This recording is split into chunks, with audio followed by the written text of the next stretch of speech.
Confirming a deal to share weapons and intelligence, are the U.S. and the Philippines preparing for conflict in the South China Sea? The Philippines says Beijing is demanding they concede their sovereign rights as Manila passes new laws to reinforce claims over disputed maritime territory. Plus, after purchasing intermediate-range missile launchers from the U.S., is Manila now standing poised for war? I'm Andrea Sankey, and today's Newsmaker is the South China Sea.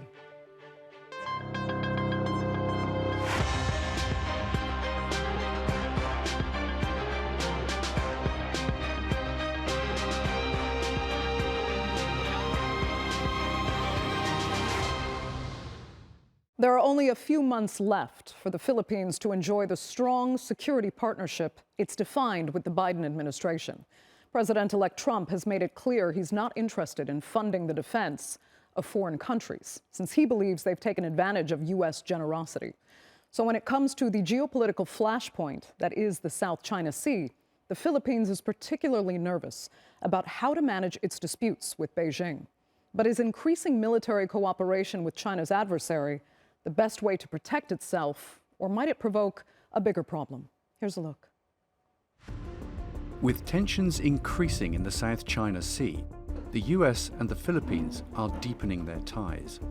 On Monday, the two countries signed an agreement to share classified military information and technology in Manila. The US Defense Secretary Lloyd Austin and his counterpart Gilberto Teodoro also took part in a groundbreaking ceremony for a coordination center. It will help boost interoperability for many, many years to come. And it will be a place where our forces can work side by side to respond to regional challenges. The United States' presence in the Indo-Pacific region is essential for maintaining peace and stability in this region.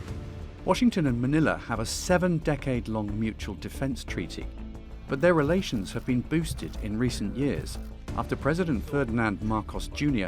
abandoned his predecessor Rodrigo Duterte's pro-China policy and embraced the US.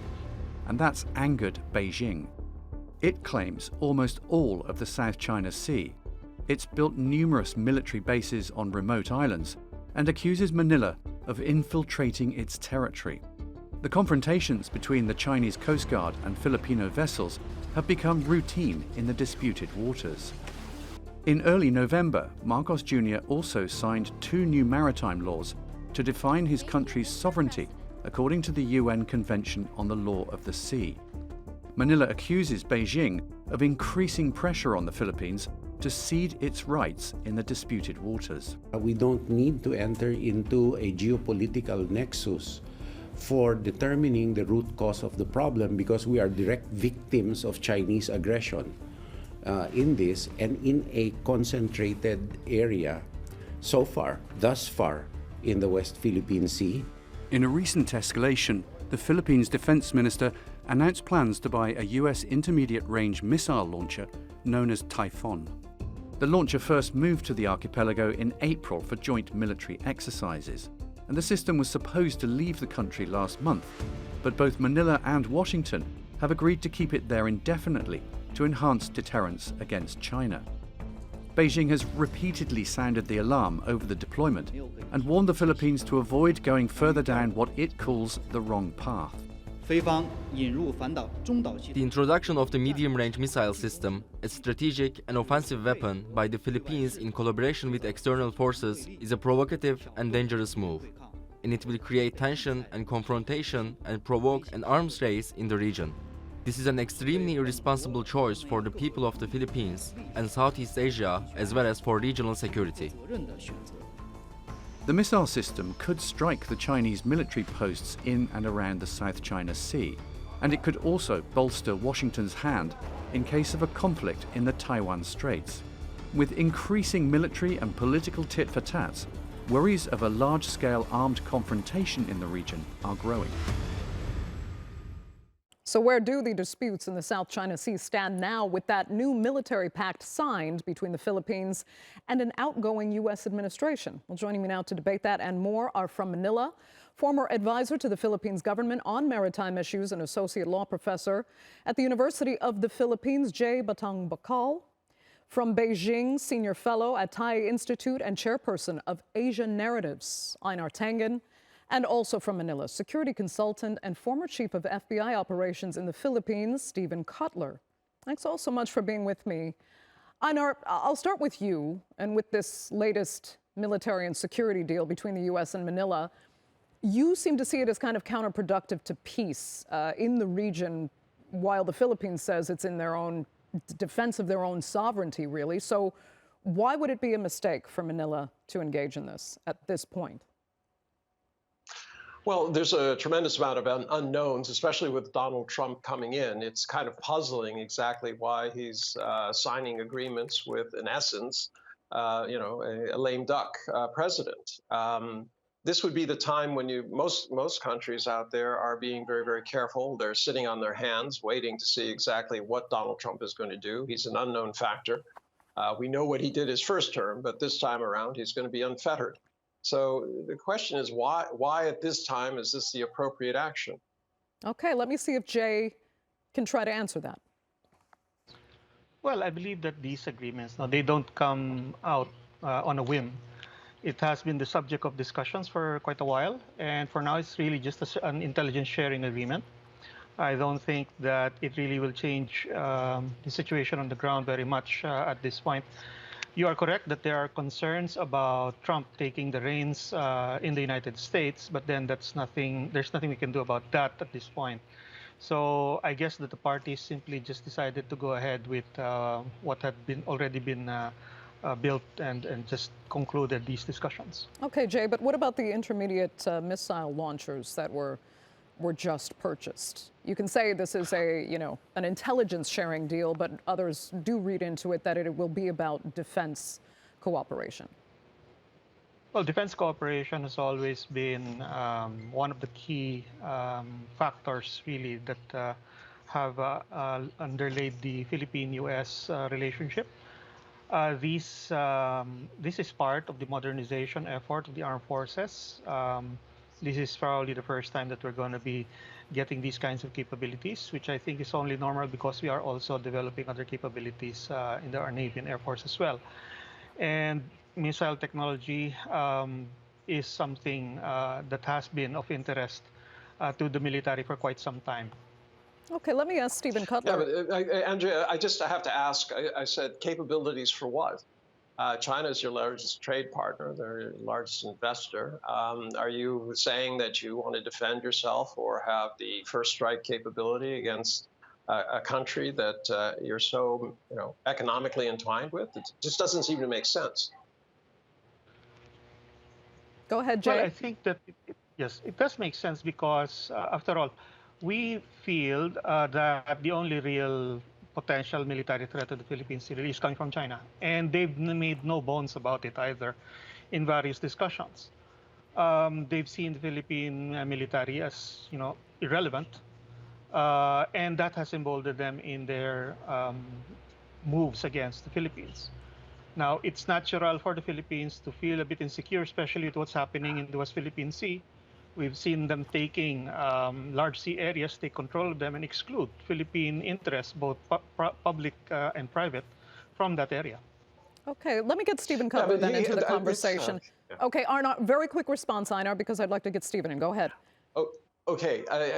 You're saying all these things, but it's political. Duterte didn't feel the same way, and quite frankly, this idea that it's against China. Well, you're also walking over Malaysia and Vietnam. You're destroying what is a united front in ASEAN. I find it hard to believe that you say, oh, this is something we've been planning for a long time, when it hasn't. Okay, yeah, I'd like to get more into how this affects other ASEAN members, not just this pact, but of course the laws that the Philippines has signed into action in the last few weeks. But first, let me get Stephen in there, because I do want to know, of course, where you stand on this signing between the defense ministers of the Philippines and the U.S. And if you think, in the most basic terms, is it necessary defense, strategic, or is it a provocation toward China that might not be necessary? I actually see it in a much bigger picture. I think it's closer to a strategic documentation of a relationship between two countries that's been going on for quite some time. I think it's a maturing of that relationship, and it's just helping to put things on paper so that everybody knows what everybody else is doing. I don't necessarily see it as attacking China or preparing to attack China. China is a big trade partner as well as cultural, and has been historically. The United States has been as well. I think what this is showing is that the Philippines is, as Jay mentioned earlier, the military in the Philippines is beginning to take a much more modern role. In the past, up until relatively recently, it has been relegated to an internal defense role, and now it wants to see itself more as having a role in external defense against any kind of issues, not just from China, but from almost anybody. So I think that it's a bigger issue. Unbelievable. Okay, Einar. Anybody? Who? ASEAN? ASEAN? Who? I mean, you say these things, but now the U.S. has now put missiles on a forward position, and guess where they're aimed at? So there's this idea that, we're just documenting what's there. Well, the missiles are new. That's not documenting it. That's something that is perceived as aggressive. And when you say against anybody, who are you talking about? Be specific. Well, let's face it, sure. China has deployed Hold on, Jay, I'm going to come right back to you. Let me just let Stephen engage Einar for a second, as it was directed to him. Go ahead, Stephen, and then Jay. Well, the documentation that I was referring to is an intelligence sharing documentation. The two countries, the United States and the Philippines, have had such a relationship for quite some time. This, I think, helps to spell things out a little bit and formalize that relationship. The missiles are from the Philippine side. China's had missiles able to strike anywhere. We seem to be having some problems with Stephen's audio. Stephen, let's see if we can rectify that, and I'll come back to you.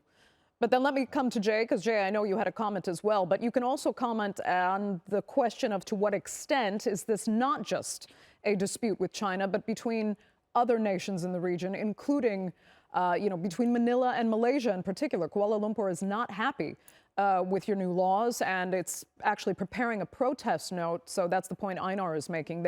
China feels you're actually destabilizing ASEAN, which is a necessary partnership.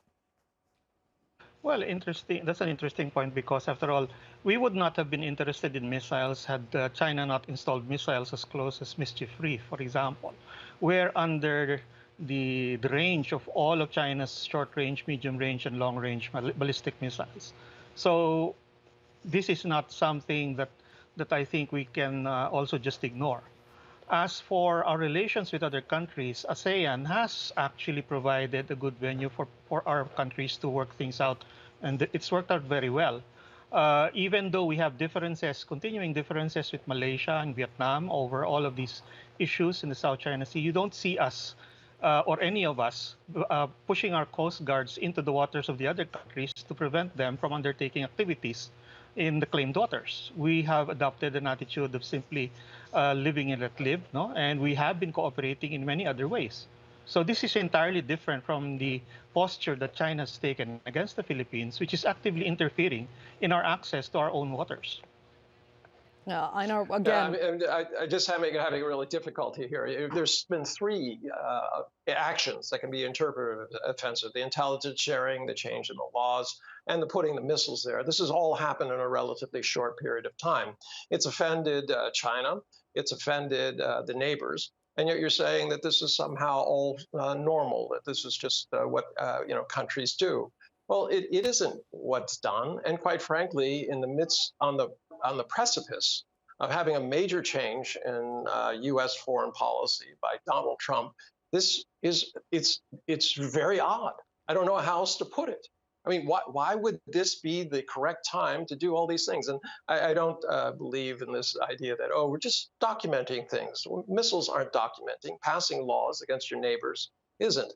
And the fact is, the Philippines rammed a ship into an atoll and said that this was somehow a vestige of their control. This is nonsense.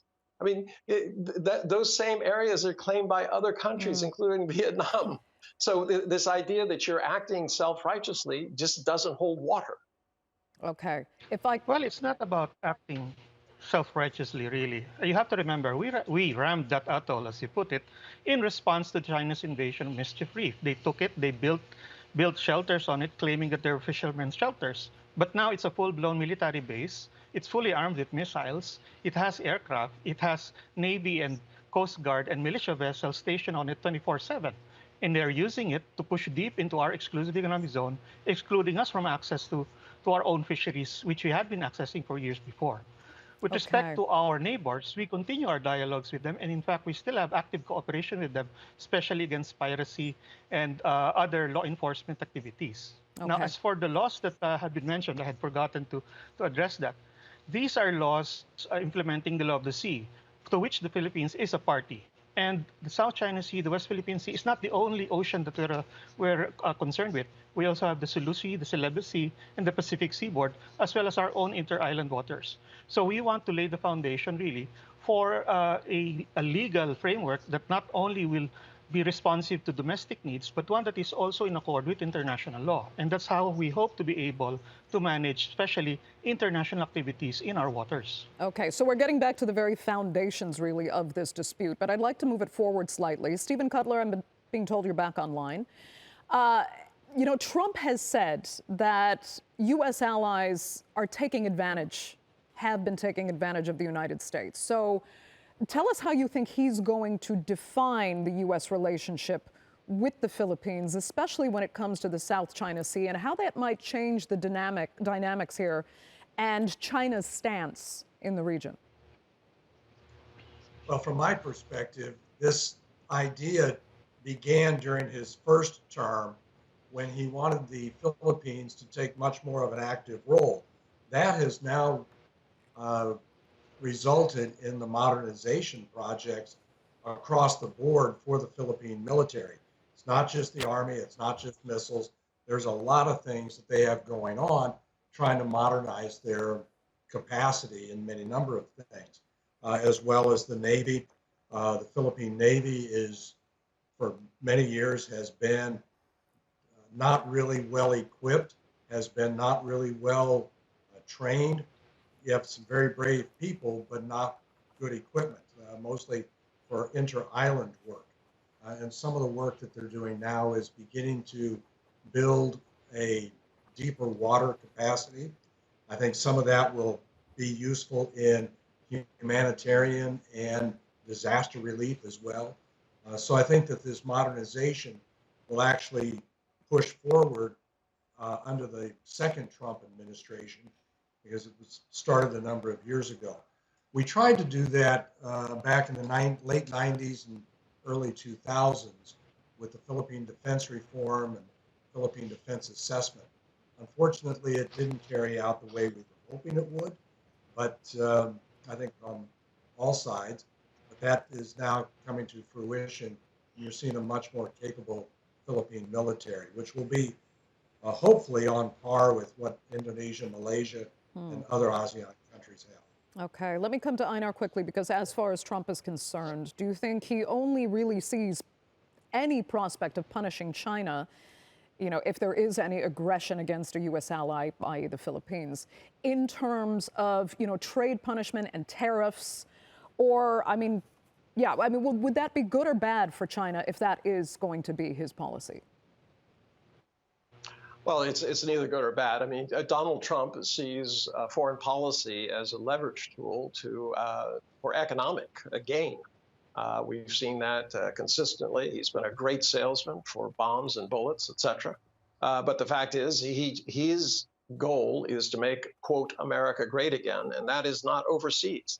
He wants to get rid of groups. He doesn't like NATO. He doesn't like ASEAN. He doesn't like any group where the U.S. isn't solely in control. So this idea that he wants to build this new society or things, it's a rejection completely of that notion. They've gone back to realist politics, realpolitik, where it's just about who gets the most money in a zero-sum game. So all this stuff about, there's some sort of grand thought or anything, I disagree.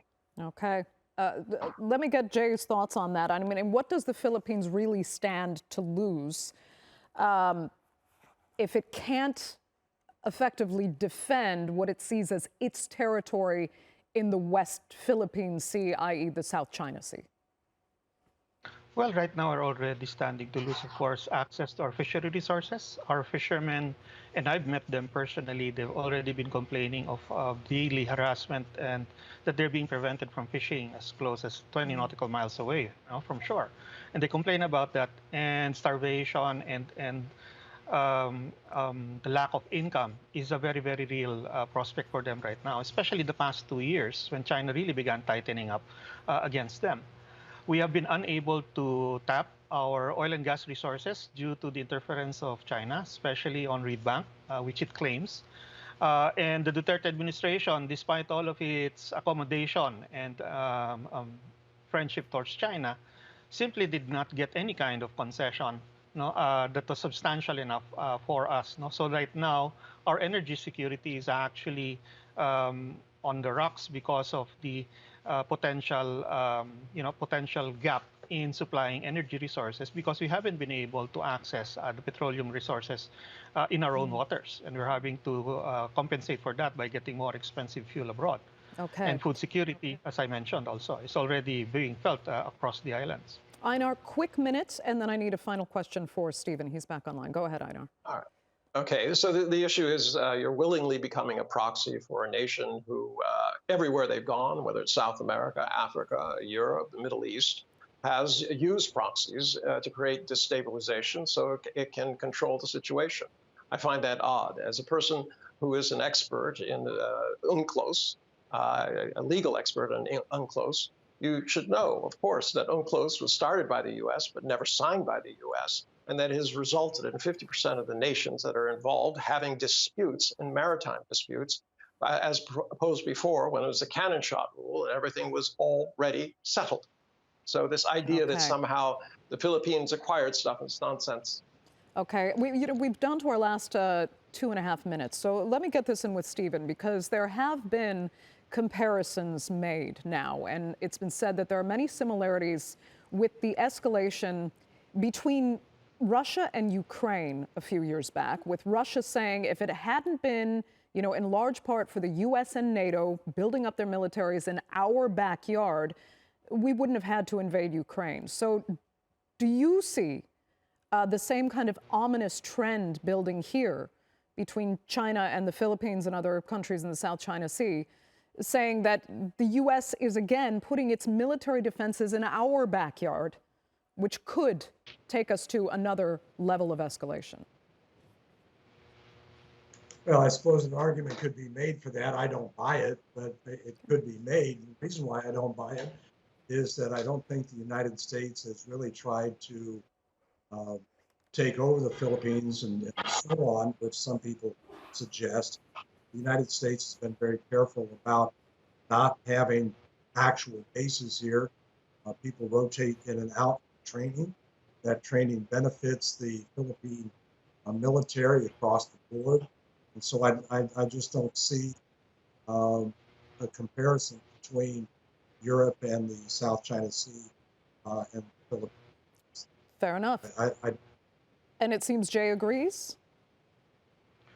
Well, I agree. I mean, in response to Einar's statement that the Philippines is acting as a proxy, and earlier his inability to explain the situation, and for him it's inexplicable. I think the problem there is just everyone is always framing the Philippines as acting as a puppet and proxy of the United States.